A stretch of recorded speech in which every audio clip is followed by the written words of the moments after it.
You've felt that exact moment. The sickle is halfway through a clump of tough grass, and it just stops. It skids. It folds the stems over instead of slicing them, and your wrist cramps while the blade goes dull after 20 minutes of work. So here is the thing that should not be possible. I took a rusty $8 sickle off my shed wall and made it outcut a $90 imported blade in the same field, on the same weeds, on the same afternoon. And I did not buy better steel to do it. That broke every assumption I had, because I always thought the expensive tool won on materials. It doesn't. The answer is buried in an old Japanese forging method called tsuchioki, documented in the tool town of Miki more than 400 years ago. And the wild part is, you can copy the core of it on the exact worn sickle already hanging in your garage. I remember the moment it flipped for me. I was standing at my back bench, the cheap one clamped in the vise, and I dragged it across a dry cornstalk expecting it to bounce off like always. Instead, it whispered through and kept going, and I actually said, "No way," out loud to an empty shop. That sound is what sent me down this hole. Let me walk you through exactly how I cracked it, because the first 3 things I tried were dead wrong. My first guess was the obvious one: steel. I was sure the premium sickle had some exotic Japanese alloy, and my cheap one was garbage pot metal. So I did the thing nobody wants to spend an afternoon on. I took a file, a magnet, and a cheap spark testing setup out to the grinder, and I compared them. Here is what stopped me cold. The spark streams were almost identical, both through the medium carbon spark pattern, short bursts with a few forked sparklers, the signature of steel sitting somewhere around 0.5 to 0.7% carbon. That is basic high-carbon tool steel. The cheap blade and the expensive blade were made from steel families so close I could not tell them apart at the wheel. And that number matters, because 0.6% carbon steel is not rare and it is not expensive. It costs pennies more than mild steel. Both companies started with nearly the same raw bar, so the $90 price gap was not sitting in the metal. I had wasted my whole theory on the wrong layer. But the expensive blade still cut better out of the box, measurably better. So if the steel was the same, something was being done to that steel that my cheap one never got. Therefore I stopped looking at what the blade was made of and started looking at its shape. And that is where the puzzle got strange. I laid both edges under a loop and a cheap set of angle gauges. The cheap sickle had a fat, clumsy edge, ground on both sides to somewhere around 45 degrees included, blunt as a chisel meant for splitting, not slicing. The Japanese-style blade was ground on one side only, a single flat bevel sitting near 25 to 30 degrees with the back left dead flat. That single bevel geometry is not decoration. Think about what an edge actually does. A thinner wedge angle needs far less force to push apart the fibers of a stem. Drop from a 45-degree included edge to a 30-degree edge, and you cut the splitting resistance by roughly a third, sometimes more, on green fibrous material. Same muscle, deeper bite. And the single bevel does something a double bevel cannot. The flat back rides along the cut like a guide, while all the steel removal happens on one face. It slices in a clean, shearing line instead of wedging and crushing. This is the same reason a Japanese kitchen knife, a yanagiba, glides through a fish where a Western knife tears it. So I reground my cheap sickle, single bevel, back flattened, edge taken down close to 30 degrees with a file and a whetstone. 20 minutes of work, and it jumped. It went from folding grass to actually slicing it. I thought I had solved it right there. I was wrong. And the way I found out is what turned this from a sharpening tip into an obsession. Because within one hard afternoon, my reground cheap edge rolled over and went dull again, while the premium blade held its edge like nothing had touched it. Same geometry now, same steel, near enough. So why did one stay sharp and the other quit? That is the layer where I realized somebody had been keeping a secret, and that most people selling sickles either do not know it or would rather you never asked. Because the answer is not something you can see on the shelf. It is invisible, locked inside the steel, and it is the real reason a factory can charge you $90 and still not give you the good version. Let me show you the clue that cracked it open. I clamped both blades in the vise and ran a simple hardness test, the kind any of us can do on the bench. I dragged a known file across each edge, and I pressed a hardened center punch into the spine. On the cheap sickle, the file bit into the edge and the whole blade felt uniform, medium hard from spine to edge, maybe 45 on the Rockwell C scale all the way through. Soft enough that the edge deforms under load. That is why it rolled. The premium blade was a different animal. The file skated off the very edge, refused to bite, glass hard right at the cutting line. But when I pressed into the spine, the steel gave a little. It was softer back there, tougher. The blade was not one hardness, it was two. That is the whole game. The edge measured up around 63 to 65 on the Rockwell C scale, hard enough to hold a razor line through a full day of abuse. The spine sat down near 40, soft and springy, so the blade could take a rock or a fence wire and flex instead of snapping in half. Now here is why that combination should be impossible in one piece of steel. If you harden the whole blade to 64, it holds an edge beautifully, and then it shatters like glass the first time it hits something hard. If you leave the whole blade soft so it won't break, the edge rolls in an hour, which is exactly what my cheap one did. Hard and tough are enemies. You do not normally get both. Unless you cheat the heat. And that cheat is the 400-year-old thing I promised you. The Japanese figured out how to place hardness exactly where they wanted it and keep softness everywhere else, in a single blade, using nothing but clay and fire. In the tool forging town of Miki, in Hyogo, this was already a mature craft by the early 1600s, when displaced swordsmiths moved into farm tool making after the wars ended and brought the sword hardening knowledge with them. The technique is called tsuchioki, which just means placing clay. Here is the principle in plain shop terms. When you heat steel past a critical point, around 1500 degrees Fahrenheit, and then quench it fast in water or oil, it transforms into a hard, brittle structure called martensite. But the transformation only happens where the steel cools fast enough. So the smith paints a thick layer of clay over the spine and a thin layer, or none, over the edge. When the blade hits the water, the bare edge cools instantly and turns glass hard, while the clay-blanketed spine cools slowly and stays soft and tough.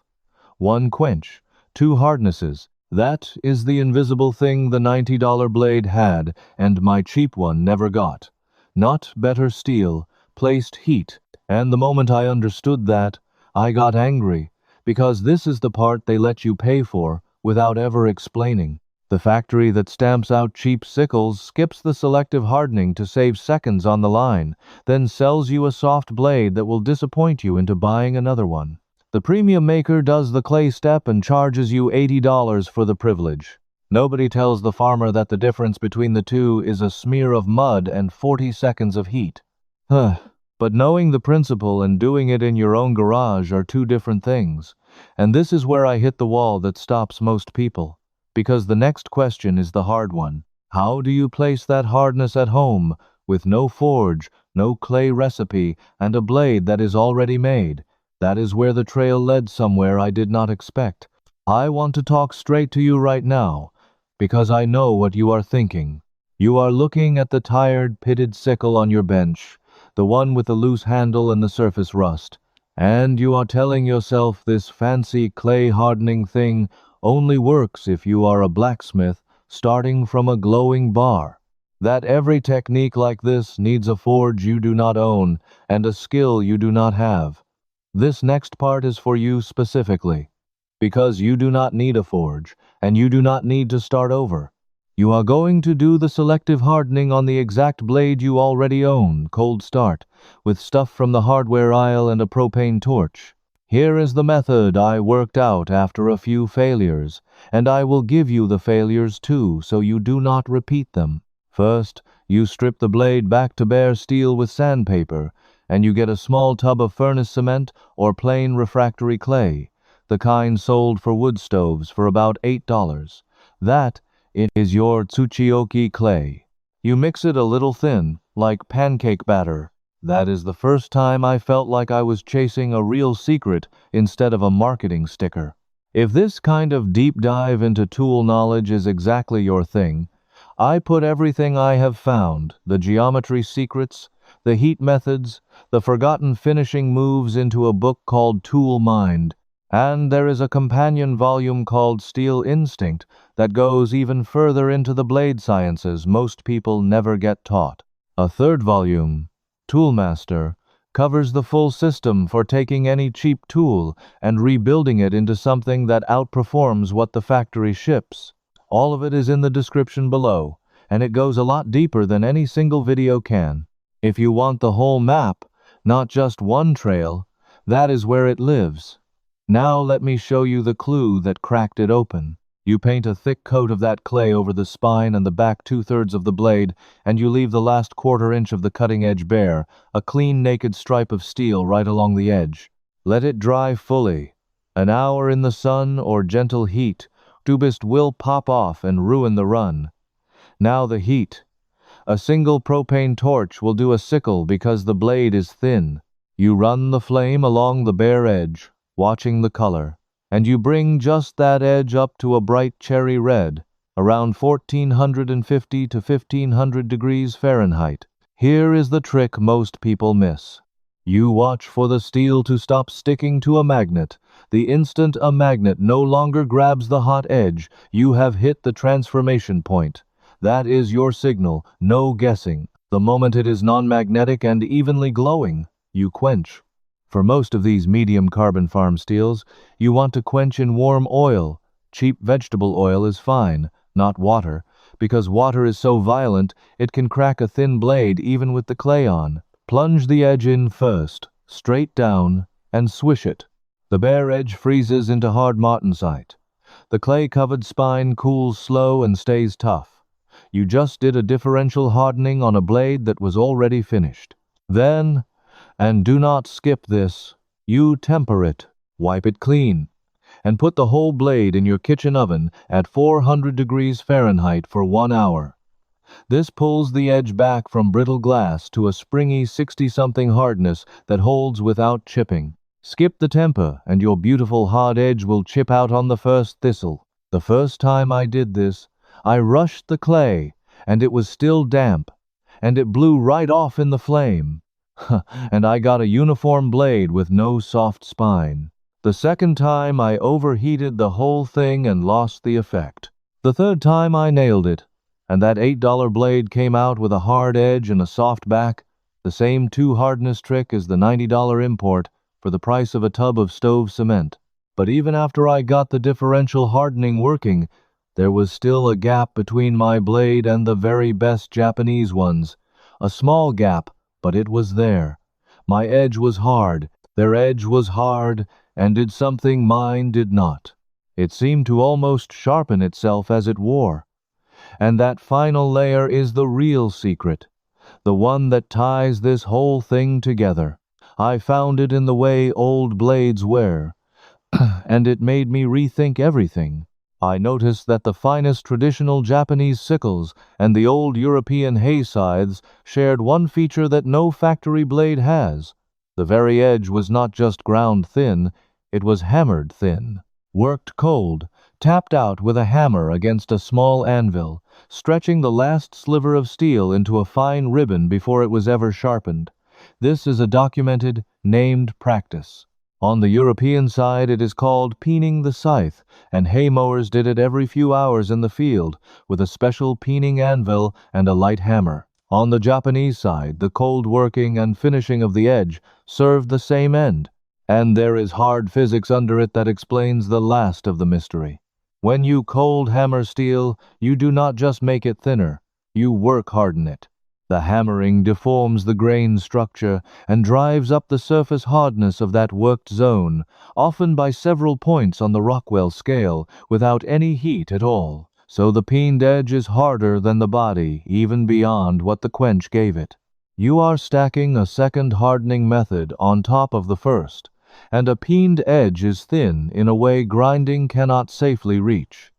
Grinding an edge that thin on a soft blade would leave it too weak, but a cold-worked edge is hardened by the very act of being thinned, so it survives at a thickness a ground edge never could. That is where the self-sharpening feel comes from. As the ultra-thin, work-hardened ribbon wears, it wears to a fresh fine line instead of a rolled blunt one, because the hardness is concentrated right at the apex. So here was the full picture finally snapping together. The premium blade beat the cheap one on 3 stacked layers, and only the first was ever visible. Layer 1, geometry. A single thin bevel near 30 degrees that I could copy in 20 minutes with a file. Layer 2, differential hardness. A hard edge near 64 and a soft spine near 40. From the 400-year-old clay method I could copy with stove cement and a torch. Layer 3, a cold work-hardened edge, peened thin and hard beyond what any grind or quench alone delivers. None of those 3 is expensive. None of them needs a factory.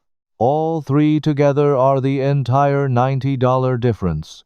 And any one of us can do all 3 on a blade we already own in a weekend at the bench.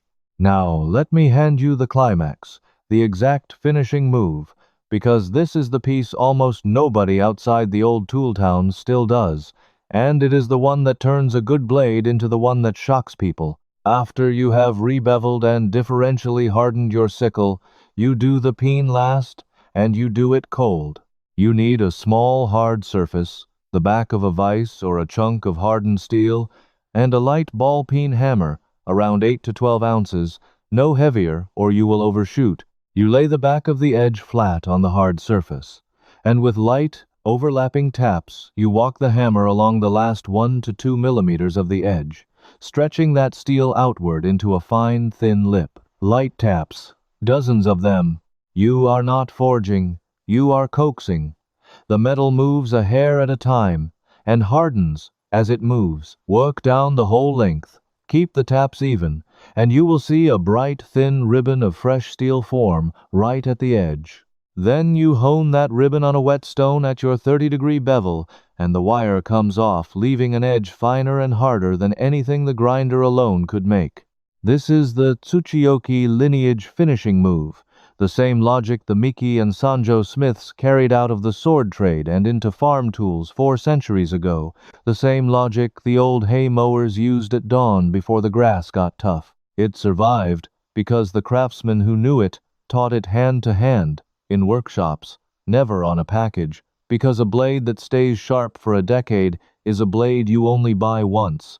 The industry had every reason to let that knowledge quietly die on the store shelf. It did not die, it just went quiet, and now it is sitting in your hands. I took my finished $8 sickle, rebeveled, clay-hardened, tempered, and peened, back out to the same patch of tough, dry weeds and thumb-thick sapling stems that had folded it over at the start. It sheared through the grass in a single pull with that quiet hiss. It took the saplings in one clean bite. And at the end of the afternoon, when I dragged the file back across the edge to check, it still skated off. Still hard. Still holding. A tool I almost threw in the scrap pile now cuts like the $90 blade and, honestly, holds its edge longer, because I stacked all 3 tricks, and the factory only ever does 1. That is the whole mystery solved. Not exotic steel, not a secret alloy. Placed heat, thin single bevel geometry, and a cold hammered edge, 3 cheap layers hiding under 1 expensive price tag. And here is what you really walked away with today. It was never the tool that was holding you back. The knowledge to make a cheap blade beat an expensive one has been within your reach the entire time, sitting in a 400-year-old method that costs less than a sandwich to copy. You just were never shown where to look. You are the kind of person who would rather understand why the good one is good and then build it yourself than hand over $90 and trust a sticker. That is the whole reason you stayed to the end, of this. So put it to work this weekend. Here is what I want to know from you. When you do the differential hardening, are you going to run the magnet test on the edge to catch that exact non-magnetic moment? Or are you going to trust the color of the steel? Tell me which method you trust more, and tell me down in the comments where you are watching from, and which blade on your wall is getting the treatment first. I read them. If you are the type who takes things apart, refuses to be fooled by a price tag, and wants the real skill back in your own hands, then you already belong with this crew, so come along for the ride. Next time I am taking apart a pair of cheap bolt cutters, and I'm going to show you why the pivot point, not the jaw, is the reason the expensive ones cut hardened chain, and how to move that leverage secret onto the $10 pair on your bench. Bring your gloves. That one is going to surprise you even more than this. Now this video showed you why that cheap sickle outcuts the expensive one. But there's more. Inside the Workshop Guild, I walk you through the full Tsuchioki clay tempering method, picking up right where I just stopped. And if you get stuck, ask me directly, and I answer you myself. You won't be alone. Either you'll belong here with tinkerers like you. Just point your phone at the code on screen. Cancel anytime, one click.